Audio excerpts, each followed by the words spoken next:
Olha que coisa maravilhosa está nos acontecendo no dia de hoje. Estamos iniciando o ano de 2026 com a presença desse amigo tão querido do nosso coração, que é o Alberto, meio que parte das nossas famílias, parte das nossas preocupações. Acho que 2026 vai ser um ano muito, muito feliz para todos nós, porque a casa de Abel Sebastião de Almeida, essa casa que nós amamos tanto, tanto, tanto, tem a felicidade de receber o nosso amigo Alberto na tarde de hoje. Então, a todos, nós desejamos 2026 com muita saúde, com muita alegria, com muita esperança, com muita vontade de ser feliz e de levar a felicidade por onde for. Nossa irmã Aleuda vai fazer a leitura do texto que inicia o nosso encontro e, em seguida, teremos as palavras do nosso irmão Alberto. Boa tarde a todos. Vamos começar a reunião diferente. Bem-vindos à casa de Abel Sebastião de Almeida. Nesse início de ano, 2026, que possamos estar juntos aqui estudando o nosso Evangelho toda segunda-feira, tá? Reforçando a nossa fé. E o nosso texto de preparo hoje foi retirado do livro Ceifa de Luz, enviada pelo Espírito Emmanuel e psicografado por Francisco Cândido Xavier. Mais alto. Se amais somente aqueles que vos amam, qual é a vossa recompensa? Palavras de Jesus no Evangelho de Lucas, capítulo 6, versículo 32.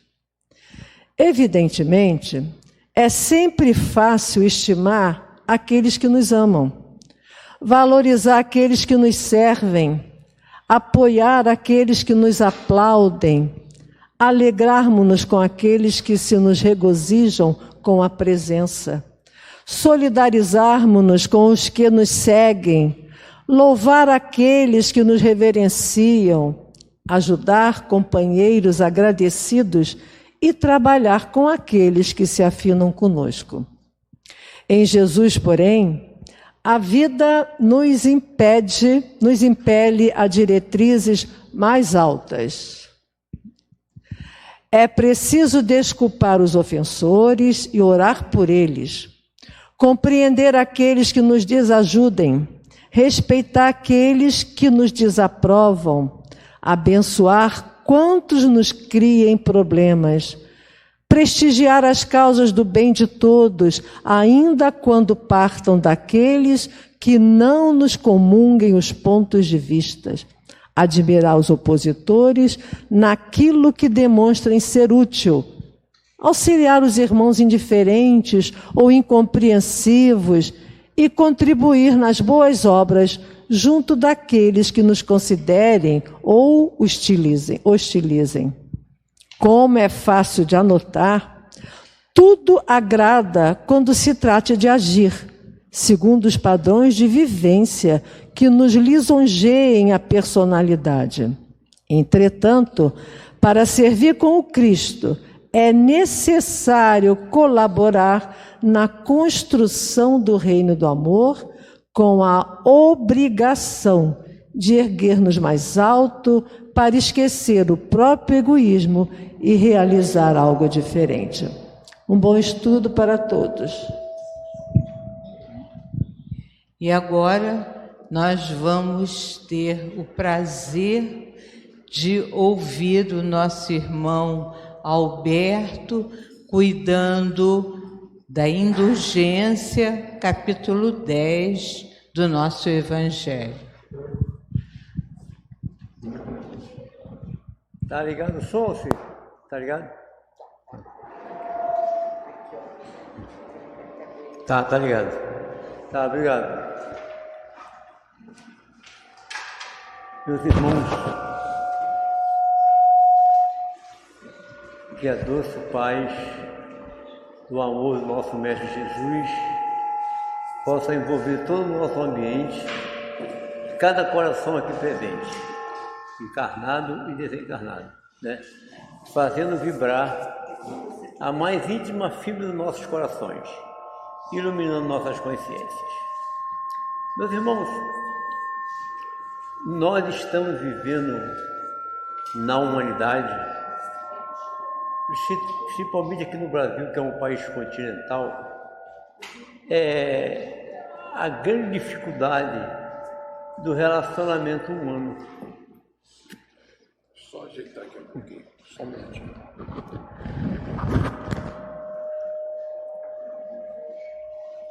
Né? A dificuldade é muito grande. Você vê os crimes mais hediondos, as coisas mais simples acontecendo, por falta de pensar, por falta de raciocínio. Vocês estão compreendendo? E a massa, nós fazemos parte de espíritos que estão reencarnados nessa época, reencarnaram justamente para viver esse momento e se definir diante de Deus, diante das suas próprias consciências, né? E daquilo, tudo que Jesus trouxe, tudo que nós precisamos, já foi oferecido às civilizações inteiras, a mãos cheias.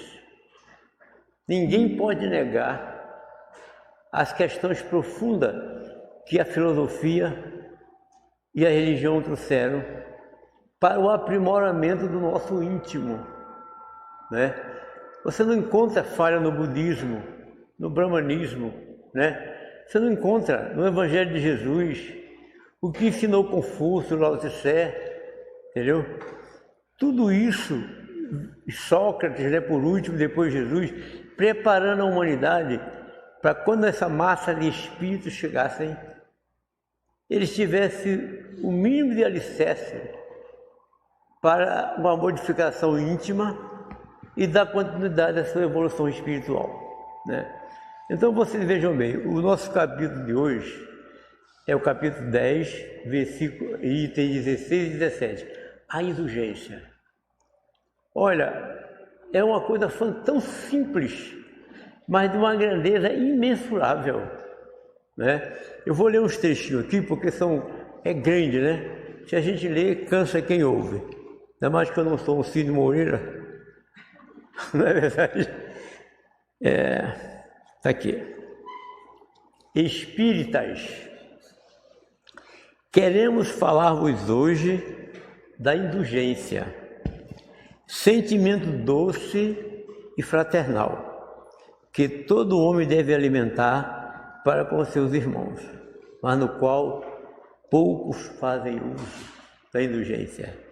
A indulgência, olha só, a gente está deparando com isso toda hora. A indulgência não vê os defeitos de outrem, ou se os vê, evita falar deles, divulgá-los. Ao contrário, oculta-os, a fim de que não se torne conhecido, senão dela unicamente. Se a malevolência os descobre, tem sempre uma causa para eles. Causa plausível, séria, não das que com perfida intenção. A indulgência jamais se ocupa com os maus atos de outrem, a menos que seja para prestar um serviço. Mas neste caso, tenha o cuidado de atenuar tanto quanto possível.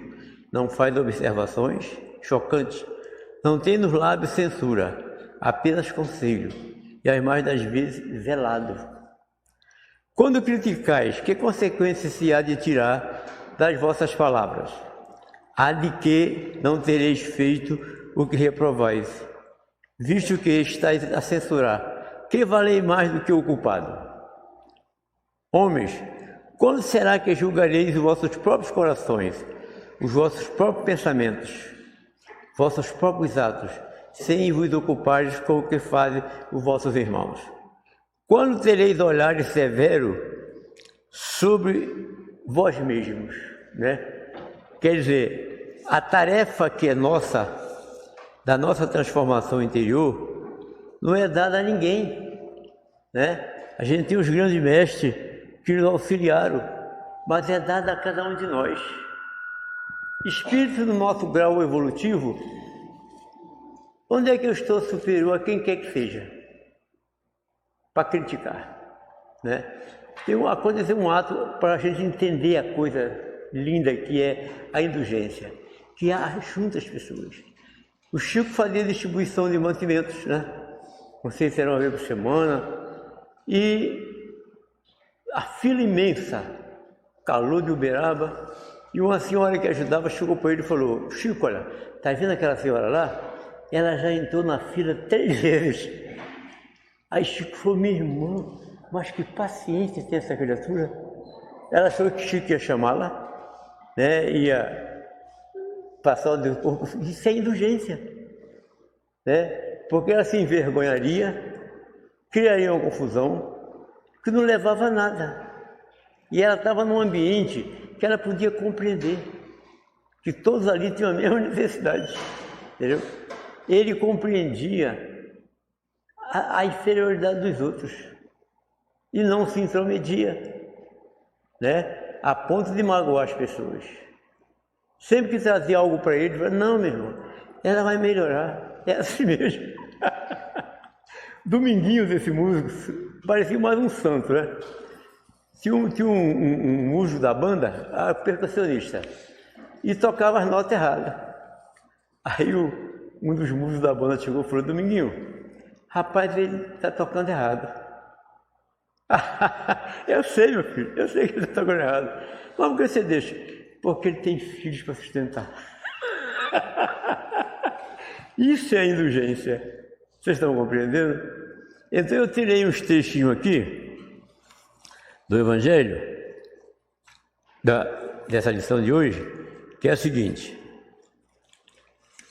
sede indulgentes, meus amigos, porquanto a indulgência atrai, acalma, ergue, ao passo que o rigor desanima, afasta e irrita. É verdade ou não é? Substitui a cólera que conspurcas pelo amor que purifica. Sede, pois, severos para convosco, indulgente para com os outros. Vocês acham que resolveria tantos problemas, né? A começar dentro do lar, né?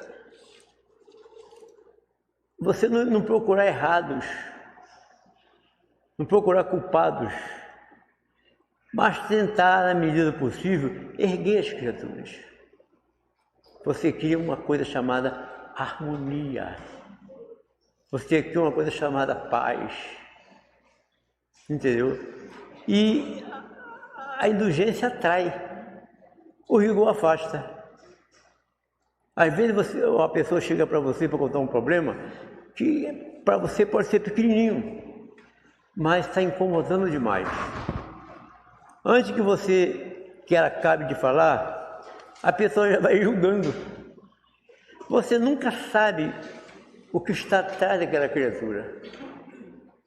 Por que ela está agindo daquele jeito? Que tipo de educação ela teve na vida?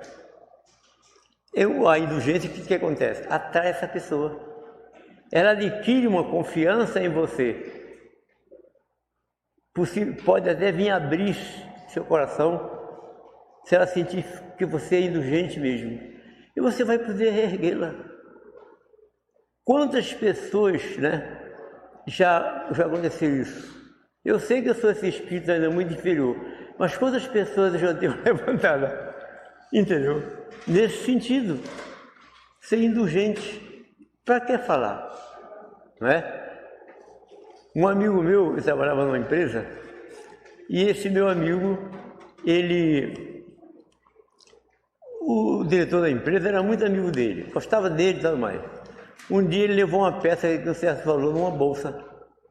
E o dono da empresa parou, conversou com ele e foi embora. E eu vi. No outro dia, Eu chamei ele e falei, fulano, olha só, você vai trazer aquilo de volta, que aquilo você vai vender por uma mixaria. Você viu a consideração e o carinho que o Ari teve contigo? Não faça mais isso não. Além da vergonha que você vai passar, vai perder a confiança. No outro dia ele trouxe escondido e botou lá no lugar. Sabe, virou um amigo, um amigão. Esse dia eu ajudei ele na aposentadoria, que ele não sabia que tinha os direitos lá. A sua aposentadoria já está vencendo, entendeu? Eu sou santo, não. Mas se você agisse o contrário, você ia criar uma situação desagradável, né? Ele ia fazer aquilo em outro lugar, além da vergonha com os colegas, com a direção da empresa, né?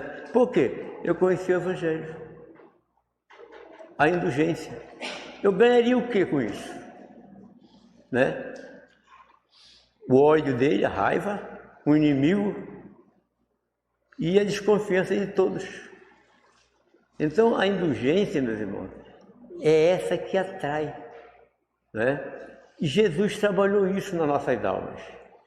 Como é que tu vês, não vês o argueiro no teu olho e vês a trave, não vês como é que tu vês o argueiro no olho do próximo, não vê a trave que está no teu? Primeiramente tu tira a trave,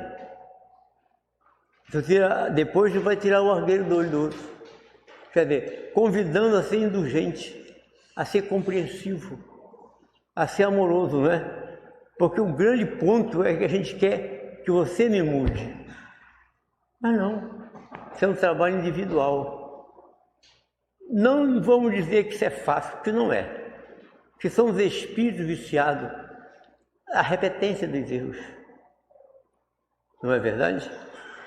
E a pessoa já vai julgando antes de saber a profundidade do problema. Você não sabe aquela situação, né? Então Aristóteles tem uma frase que eu anotei aqui. Apenas uma mente educada é capaz de compreender um pensamento diferente do seu, sem a necessidade de aceitá-lo. Essa frase guarda uma grande sabedoria, essência da sabedoria. Compreendei sem apego, ouvir sem reagir, dialogar sem impor. Vem dialogar, quer impor a verdade dele, né? Será que a minha verdade é a que lhe interessa? É a mesma dele? Não é verdade? Não é. Então só o diálogo, você ouvir sem interferir e sem se deixar mudar o seu pensamento.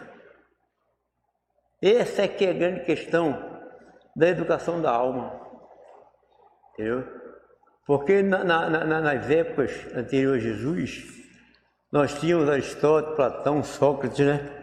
Aristóteles, grande matemático, né? Da história da humanidade. Na escola dele estava escrito assim, ó, aqui não entra quem não souber geometria. Mas eles cuidavam da alma, né? Cuidava da parte intelectual, mas cuidava profundamente da alma, né? Então nós estamos num momento da humanidade delicadíssimo, ainda mais agora com a internet, né? As pessoas desmoralizam as outras e a pessoa nem sabe, só por uma birra qualquer, né? Puxa chamar a pessoa em particular e falar com ela, que a história não é aquela. Mas aí milhares de pessoas já ouviram e já repassaram. Isso vai criando uma desarmonia, né? Vai criando um desequilíbrio psíquico. E as pessoas vão ficando às vezes com medo, ou se afastando da outra, né? Ou se recolhendo a si mesmo. Porque é isso que acontece, entendeu? Se você não tiver esse cuidado, né, essa desarmonia que a gente está vivendo, a gente está vendo que caminhos estão tomando. Nós estamos vendo. Mas assim, Nós culpamos os governantes, mas somos nós que colocamos eles lá. O ano que vem ele repete a mesma coisa, né? Então você vai... Esse dia eu esqueci a quantidade, mas são milhares de religiões, todas baseadas no Velho Testamento e no Evangelho. Só no Brasil tem 1560. Será que Jesus é tão complicado que você compreende, ele não compreende, eu estou compreendendo? É de uma simplicidade tão grande, é de uma beleza tão grande, que quem não aprecia esse belo não consegue penetrar na essência, né, do Evangelho de Jesus. E toda a diretriz do Evangelho de Jesus vai ao encontro do coração e da mente. Tanto é que ele não impunha, tanto é que ele não era ríspido, apenas ensinava, né? Spinoza, o filósofo Spinoza é um judeu polonês, ele estudou profundamente e ele desmente muitas coisas das religiões. E eu fiquei lendo Spinoza e vi o seguinte: rapaz, Spinoza tem razão, não está errado. Mas mesmo que se não fosse verdade, o que está escrito nos 4 evangelhos, especialmente o de Mateus, a humanidade estará salva, né? O Mahatma Gandhi teve essa visão, né? Ele estava estudando em Londres direito e ele leu o Velho Testamento, detestou, parou de ler. Mas quando ele pegou o Novo Testamento, que ele chegou no Sermão do Monte, ele disse o seguinte: todos os livros religiosos podem ser queimados, se só restar o Sermão do Monte, a humanidade está salva. Quando Marco Polo foi o primeiro europeu a chegar na Índia, né, que era um caminho que ele descobriu, ele procurou os grandes mestres das religiões indianas, né, porque estavam assim acima da religião ocidental, que eram pessoas que trabalhavam a alma e espírito.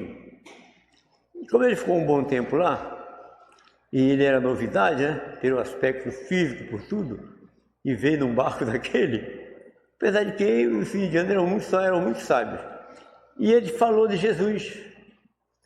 Quando ele terminou de falar de Jesus, os indianos, eles fazem uma referência aos espíritos superiores, né, que eles chamam de avatar. Eles abrem os braços, deitam no chão com o rosto no chão.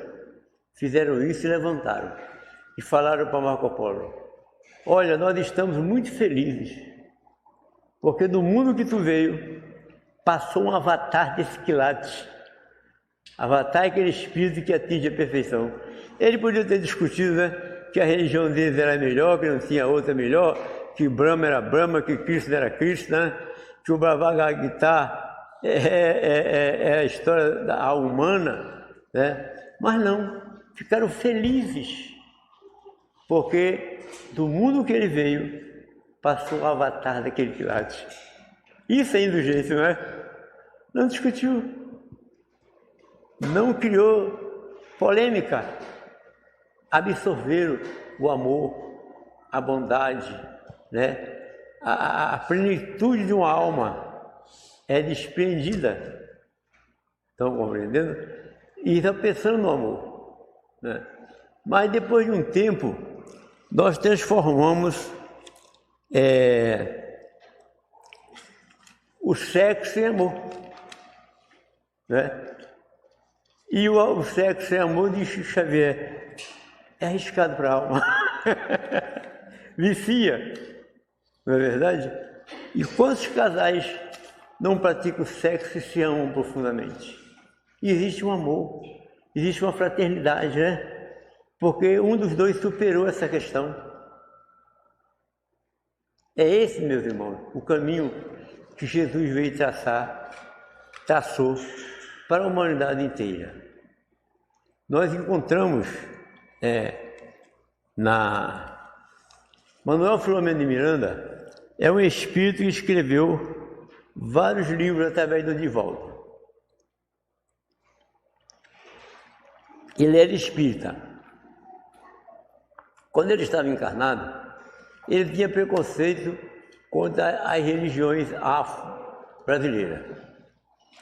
E trabalhando ele, uma obsessão que durava 700 anos, né?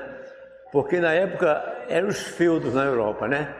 E esse feudo aqui invadiu outro, como fizeram agora, para tomar os bens.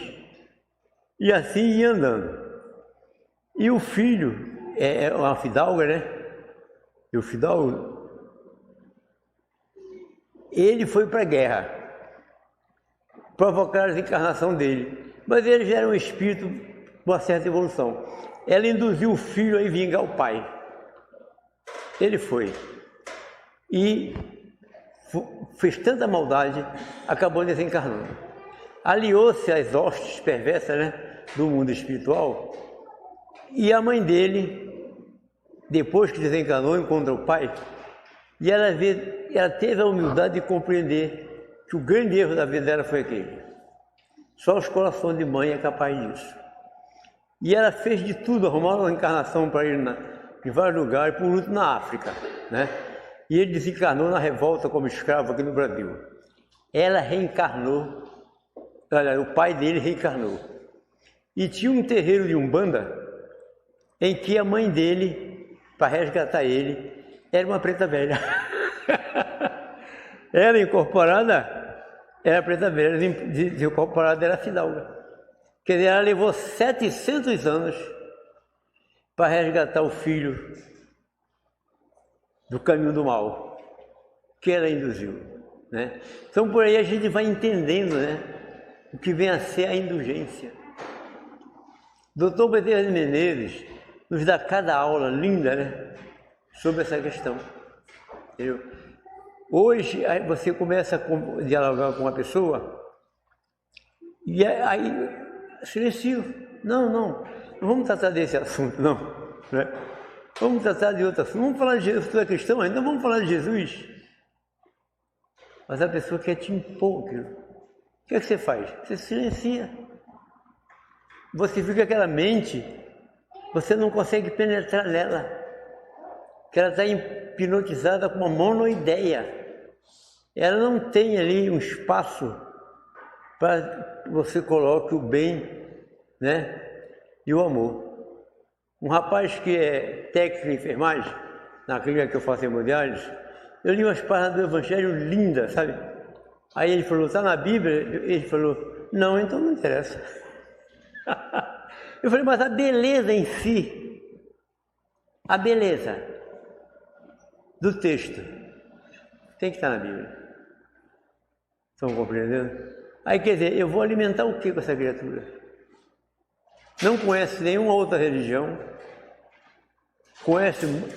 Olha, meus irmãos, se tiver alguém aqui, eu peço desculpa do fundo do meu coração, mas 95%, 98% dos livros evangélicos não leem a Bíblia, não conhecem, né? E às vezes no meu trabalho alguém vem falar assim, olha, capítulo tal, você não é, como é que você é um religioso e não conhece o livro da tua religião? Dá uma lida lá, dá uma estudada, depois a gente conversa.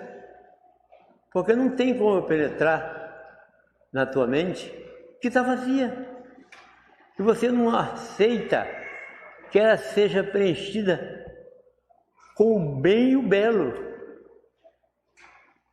Não posso, então você vai perder seu tempo, eu vou perder meu tempo, né?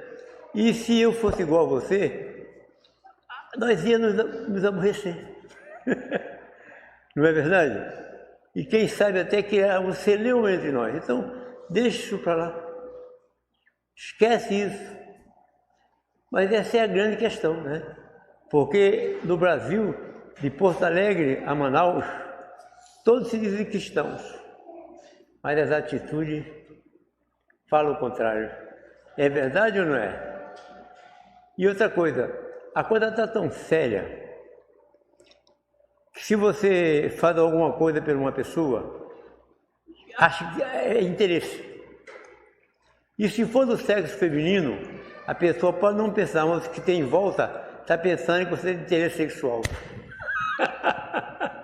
Eu tenho essa experiência vivida aí comigo, né? E as pessoas não acreditam nisso, porque estão viciadas.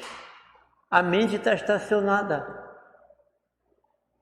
E Jesus hoje é uma fábrica de dinheiro.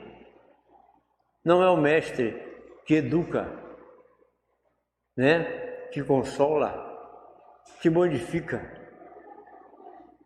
Em Mateus 25, aí o versículo subsequente, Jesus ensinando, né? Dentro da linguagem da época. Então diz Jesus que quando ele voltar, que ele ia separar o bode da ovelha, o joio do trigo, né? E as pessoas indagando ele falou: olha só, eu estava doente, fosse me visitar. Eu estava com fome, me desse comida. Eu estava nu e me vestisse. Tudo aquilo que aconteceu com a pessoa. Aí o indivíduo falou para ele: quando foi que nós te vimos nessa situação? Quando você fez essa ação com algum dos teus irmãos mais necessitados. Depois, do contrário, a pessoa pergunta: quando foi que nós te vimos nessa situação? Quando você não socorreu. Esses serão benditos do meu Pai, virão à minha direita. E não se quer compreender. Lá no Velho Testamento, no livro de Isaías, 350 anos antes de Jesus, os profetas eram médios excelentes, né? Ele vislumbrou no mundo espiritual a aproximação de Jesus. E ele diz o seguinte: uma grande luz brilhou na escuridão. Depois disse assim: o menino conduzirá o povo pela mão.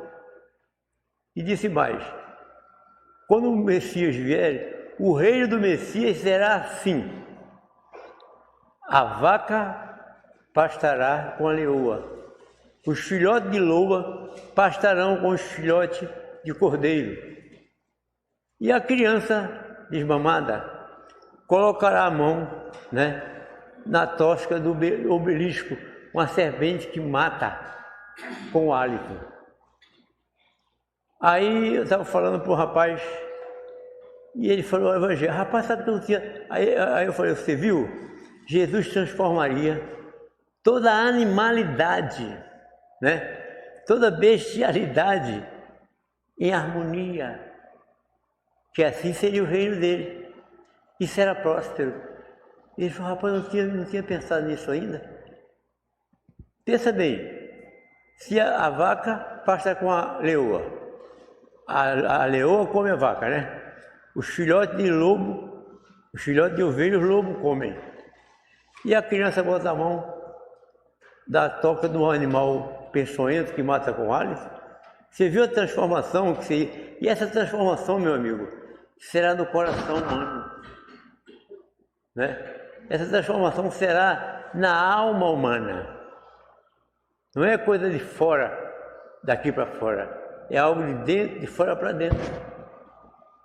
Estão compreendendo? Mas as pessoas têm criou-se a ideia de céu e inferno, e que os bons vão para o céu e os maus vão para o inferno, e não tem volta. Aí eu perguntei a alguns amigos assim: rapaz, o que é que tem para ir para o céu? Dobrar joelho, orar na montanha, dar o dízimo direitinho. Eu falei: e a transformação moral? Onde é que fica? Transformação moral? Aí citei novamente essas partes bíblicas. Às vezes a pessoa fica assim: vou pensar. E outros não dão nem bola, né? Porque mudar, meus irmãos, não é fácil para as almas que, como nós, já estão um tempão nos vícios, né? Estão compreendendo? Primeiramente, o pior deles é o egoísmo, que nasce as tolas vaidades.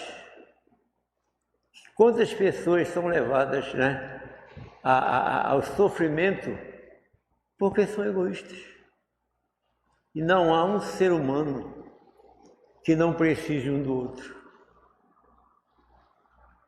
Não, de qualquer forma, você vai precisar, né? Os milionários têm os empregados. Tem alguém que carrega a sua pastinha. Tem a babá que cuida dos filhos. Quer dizer, todos nós é uma cadeia. Tem que haver respeito, ponderação, não é verdade? Acima de qualquer coisa.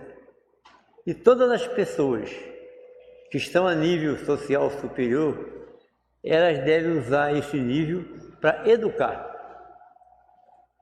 Nunca para subjugar, nem achar que aquele ser é descartável, né? Mas educar para convivência. Mas eu fiquei tão triste que eu entrei no shopping lá em Nova Iguaçu e uma livraria imensa fechou por falta, as pessoas estão comprando mais livros, né?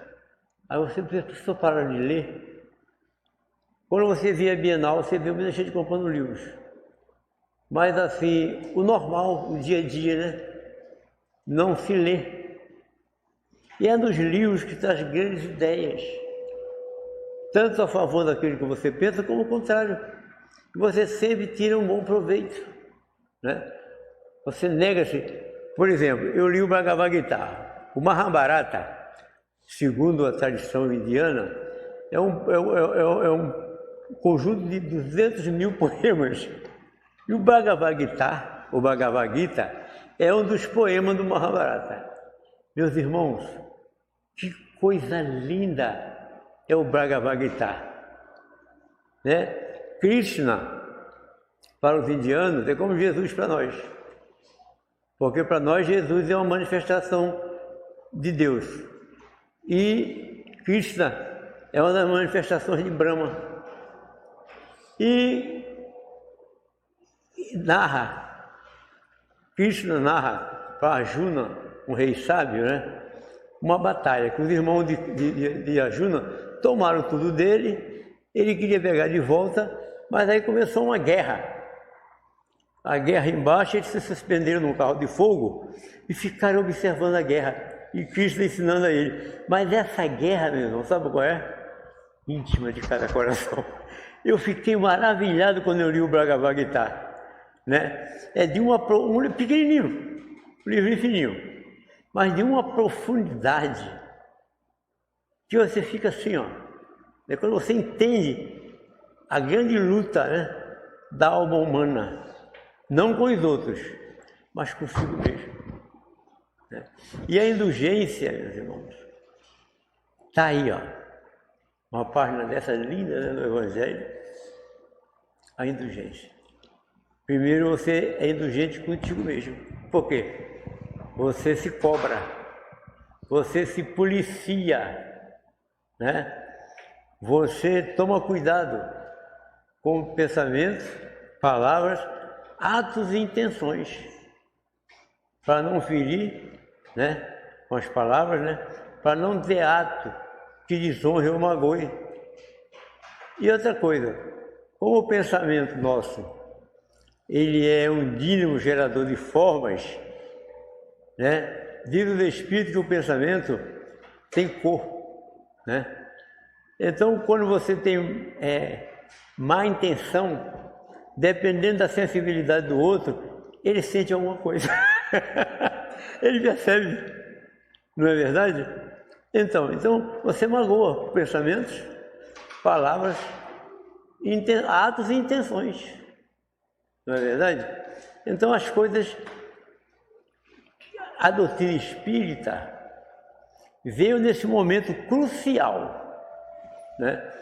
Tem um colega lá em Nilópolis, ele é aposentado, ele e a mulher dele, médicos, ele é cardiologista, mas ele trabalha normalmente. O negócio dele é correr. Essa maratona ele vai tudo, Maratona Silvestre, vai tudo. E ele falou, aquele espírito, sabe? Falou, Alberto, olha só. Eu descobri uma forma, só tem um jeito da massa aceitar o espiritismo como deveria. E eu falei, como, Carlos? Quando a ciência entrar no meio e provar.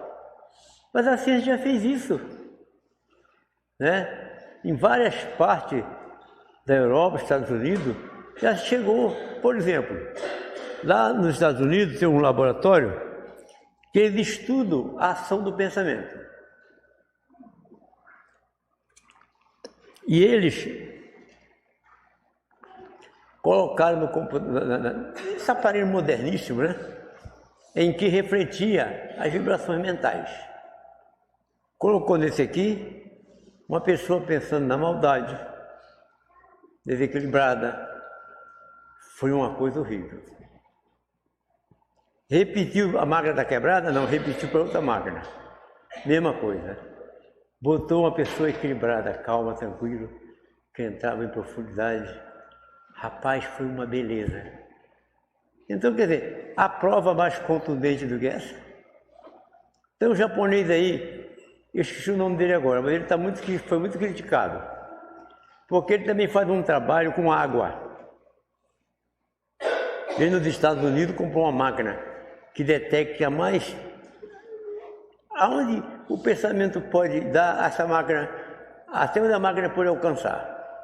O que ele faz? Ele congela a água a 70 graus abaixo de zero e traz a 5 graus. Então, quando a água congela, ela cria cristais, né? Dentro da água. Ele colocou na mesma sala um grupo de pessoas totalmente egoístas, pensando que o que não fosse simulasse. Aí foi ver a água, estava horrível, os cristais escurecidos, né? Aí botou outras pessoas equilibradas no bem. Uma beleza, quer dizer, é a prova. E ele repetiu essa experiência várias vezes. Não sei se vocês se lembram da Batalha de Midway, o americano tinha inventado o radar. Estava lá no Havaí, daqui a pouco a tela lá cheia de manchinha. Olharam, desligaram, ligaram, está enguiçada. Sabe o que era? Era os kamikazes japoneses, duvidando do seu próprio invento, né? E tem pessoas que ficam pé para não aceitar porque ele tem que mudar. E ele não quer mudar. Não é verdade? Ele não quer mudar. Eu tinha um amigo que até comentei com a minha mulher ontem. Onde quer que ele esteja, né? Que ele receba nossas vibrações de amor. Um português forte, comia muito. Todo ano ele ia para Portugal. Passava um mês e meio, vivia de muitos aluguéis. Aí ele foi fazer hemodiálise. O rim dele faliu, não controlava a alimentação, não azeitava. E aí ele morava perto do meu trabalho, perto da minha casa. Ela foi preparar a comida e ele subiu para tomar banho. Estava demorando, ela foi lá e ele estava enforcado. Não suportou viver sem a comida que ele gostava de comer. E a dificuldade que ele ia ter de deslocar para Portugal. Mas ele tinha um filho e uma filha. Onde é que está o amor? Não é verdade? O amor é algo que supera. Mas tem hora que às vezes, meu irmão, o amor precisa manter no coração e pegar o teu ser amado e colocar para viver uma experiência. É a única forma que a pessoa tem de aprender. A experiência, a vivência. Ó, quando tu está no tempo, tu me fala. Entendeu? Mas não é verdade? Você, pai, mãe, tem pena. O coração dói. Mas a alma é rebelde. Que só a experiência é capaz de transformá-la. E se nós colocarmos a indulgência no nosso contato do dia a dia, quantas coisas nós vamos evitar? Quanto bem nós vamos fazer psiquicamente? É um bem psíquico, um bem para a alma, né? Rapaz, por que você não falou que você me viu fazendo aquilo? Porque eu não tenho interesse naquilo, eu tenho interesse em você. Não faça mais não. Vocês estão compreendendo, meu irmão? Não faça mais não. E assim você vai angariando confiança, amigos, que poderão, quem sabe, ter uma atitude de transformação diante da tua atitude, como aquela de Chico, né? Meu Deus, que paciência! Quem chegou agora não ouviu, né? É o que eu contei do Chico, porque foi logo no início. O Chico distribuía mantimento E era uma fila imensa, sol quente, calor. E aí uma colaboradora dele falou assim, Chico, olha, aquela mulher ali entrou 3 vezes na fila para Chico ralhar com ela, né? Chico falou, meu Deus, que paciência tem a nossa irmãzinha. Poderia, né, ter brigado com ela, tirar ela da fila, buscar o material que ela pegou, que os outros têm o mesmo direito que ela, mas não, isso é indulgência, né? Isso é indulgência. E a gente precisa colocar isso na prática do dia a dia. Ainda mais nós espíritas. Porque eu digo, Alberto, você acredita? Eu acredito não. Como é que você não acredita? Porque o meu caso não é uma questão de acreditar. Eu sei. É diferente de acreditar, eu sei. Né? Às vezes eu falo, não sei se eu já falei para a Gerilda, eu estou num processo lento, gradativo, de marcha evolutiva para a desencarnação. 71 anos, meu coração não está legal. Não é verdade? Não tenho mais rins. Orar, fazer esse trabalho que a gente está fazendo aqui e fazer tudo bem possível ao nosso alcance. E outra coisa, desenvolver a paciência. 4 horas numa máquina de hemodiálise, sem poder mexer com esse braço.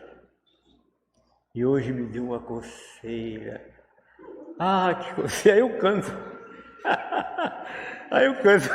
Aí uma senhora falou com ela, que eu cantava, né? Eu gosto que ele canta algumas músicas da minha época. Eu canto Nelson Gonçalves, Altema Dutra, né? Canto Cazuza, né? Eu gosto muito da MPB. E canto porque os companheiros do lado não são muito de conversa. E eu tenho dificuldade de ler o livro porque tem que apoiar nessa mão. Esse braço não pode mexer. Às vezes dá uma dor aqui. E aí, quer dizer, eu me pensei com a minha mulher, rapaz, eu acho que eu estou desenvolvendo uma paciência, viu? Estou 10 anos fazendo isso, entendeu? Estou tranquilo. Meu problema com a desencarnação é a minha adaptação lá do outro lado. Só isso, né? Tem uns canais espírita no YouTube, todo mundo vai para um umbral. Eu falei, também vou. Já estou preparado para ir para o umbral. Não, é todo mundo, né? Principalmente, bota muita gente famosa. Eu não acredito muito não, sabe? O Chico eu acreditava. Acreditava, não, acredito. Divaldo também. Alguns meios anônimos que eu convivi, acreditava profundamente que aquilo ali era real. Né? Mas, quer dizer, enche aquilo ali de história, né? E só tem gente famosa. Não tem ninguém, um pedreiro lá de Marechal Hermes, né? Uma lavadeira de Japeri. Não tem. Pelé, Erasmo Carlos, esses artistas todos famosos, né? Psicografa em Goiás, psicografa em exterior de São Paulo. Chico não tinha esse interesse. Ele via almas sofridas, que amenizava o sofrimento dos pais e da família, né? Ele nem sabia quem era, de onde é que ele veio. Outro dia ele contou, quando ele estava encarnado, aí tem a gravação. Ele contou que uma senhora não falava, né? Aí Chico falava assim com ela, fala Jesus. Aí ela falava assim, Jesus. Aí um tempo ela desencarnou. Aí um dia Chico estava doente no hospital, aí chegou a moça do lado. Ô Chico, você está lembrado de mim? Não lembro de você não. Você vai lembrar agora. Jesus, minha filha, como você está bem. Desencarnada, né?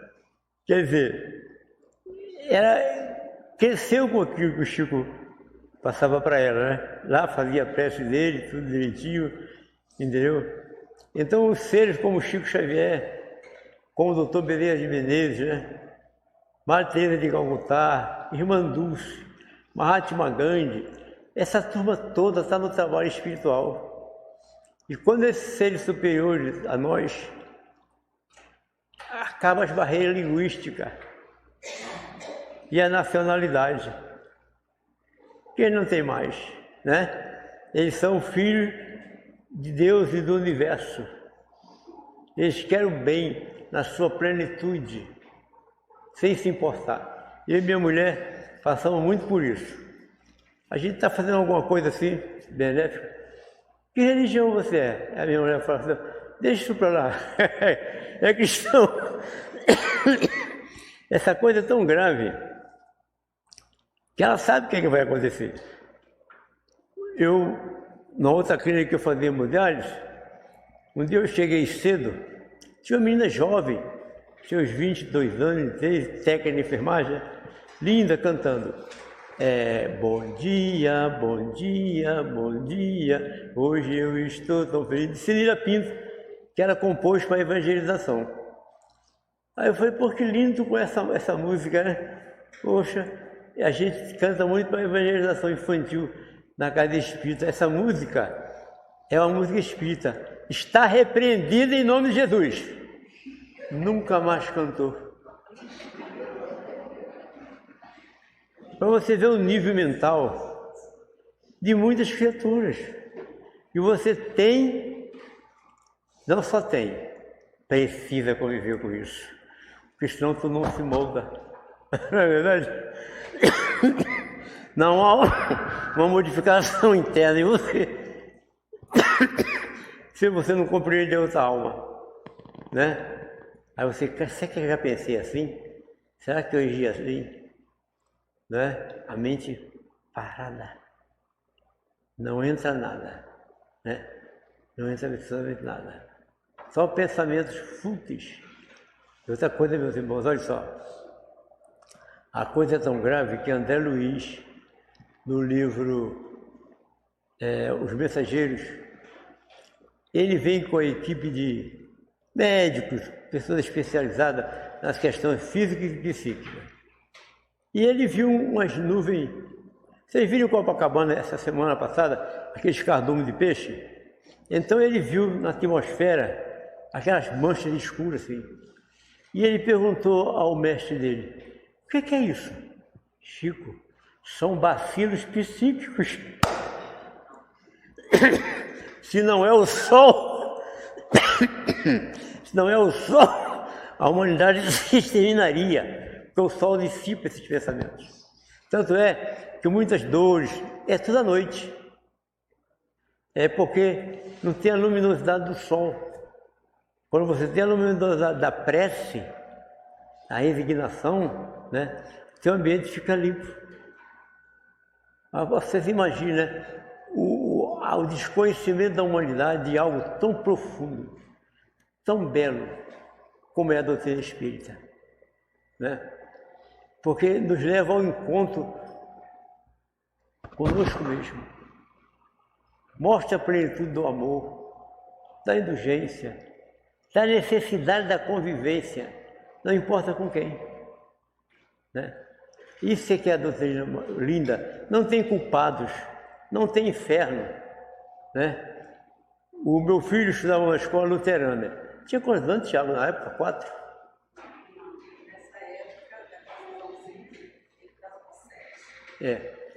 Aí, era perto da minha casa da escola. Aí a professora falou com ele, nervosa, né? Criança fazendo bagunça, olha só, as crianças bagunceiras que não respeitam a tia, vai tudo pro inferno. Aí ele falou, opa, não senhora, não vai não.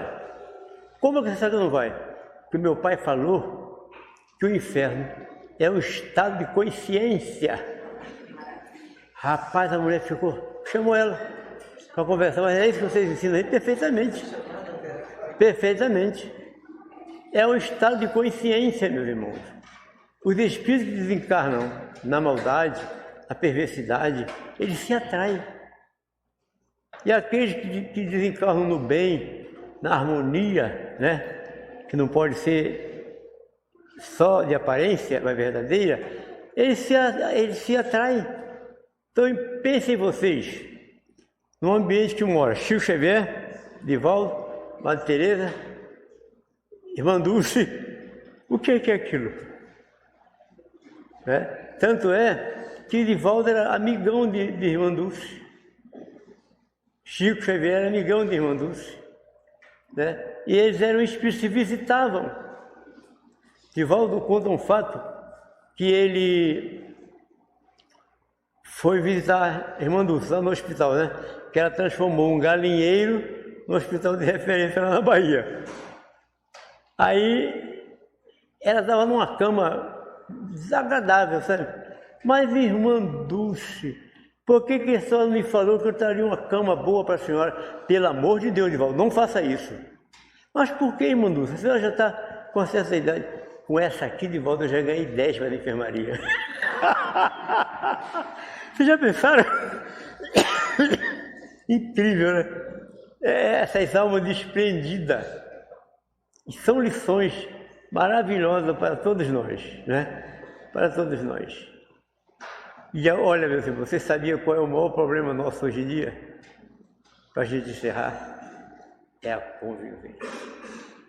Mas quando nós pautarmos a nossa psique, nosso estado íntimo, pelo Evangelho segundo o Espiritismo, não que o de Jesus esteja errado, mas assim, porque a doutrina espírita explica aquilo de forma que vai ao encontro da alma.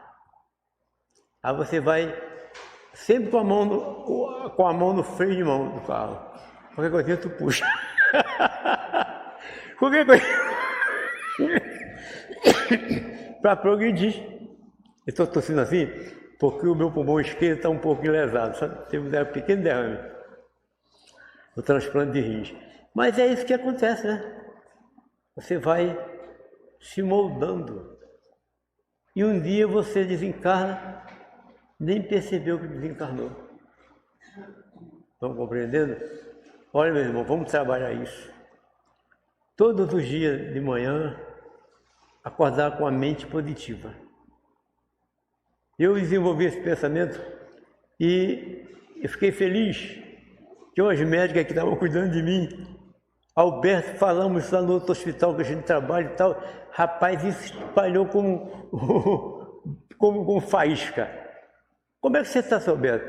Eu não me permito não estar bem. O corpo está ruim, mas a mente não está, né?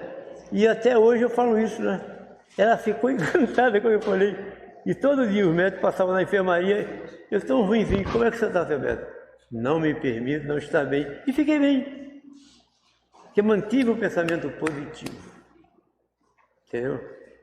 A única coisa que está faltando em mim agora é me livrar da coceira. Mas eu acho que eu vou me livrar. Já encontrei um caminho que vai fazer isso. Essa noite eu não dormi. Fui fazer hemodiálise, levei uma surra da coceira. Tentei ler, não consegui. Né? Aí não deu para cantar também. Eu fui num horário diferente, eu não conheço ninguém. Né? Mas quarta-feira eu canto. Meus irmãos, que essas vibrações de amor e de bondade trazidas a esta casa por esses espíritos amigos e queridos que são indulgentes para conosco. Né? Sem alegria maior, eu estou lá no hospital, apareceu 3 rostos assim, de senhoras lá do Ceará de Jesus, onde eu sou membro há 45 anos, rindo e mandando beijo para mim. Aí a amiga da minha mulher, ele está conversando com quem? Com as amigas dele, Deus me livre, vou sair daqui. Estão compreendendo? Eu fiquei tão feliz, sabe? Dona Maria Alves, né? Dona Ilza, a mãe de Roseli. Dona Isaura. Uma mulher de uma capacidade de amar impressionante, né? Então eu vou ter medo de quê? Né? Não, Alberto, se passar, se não passar, tu vem para cá. Não é verdade?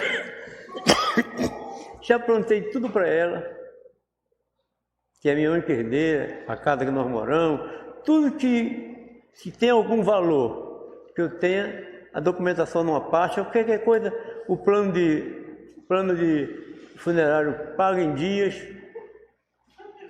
Eu só falei com ela, olha, tu pega aquela camisa telha que eu tenho, que é de linho, que minha mãe fez para mim. Eu uso ela pouco para não gastar. Se eu desencarnar, quando eu desencarnar e vier pegar roupa para vestir o cadáver, dá a camisa. Feia. Não é verdade? Então, meus irmãos, que essa paz, essa harmonia, essas vibrações permaneçam em nossos corações, fazendo vibrar a mais íntima fibra, iluminando nossas consciências, meu irmão. Hoje eu fiquei tão alegre porque o Alcir me chamou para vir aqui. Consegui trocar o horário na clínica, não foi fácil. Fiz hemodiálise de manhã e vim para cá. Mas numa alegria só, porque eu gosto muito daqui. Gosto muito de todas as pessoas aqui. Sempre me trataram com muito carinho, com muito respeito, né? Eu vou em várias casas, mas aqui tem um borogodó. Muito obrigado pela atenção, viu?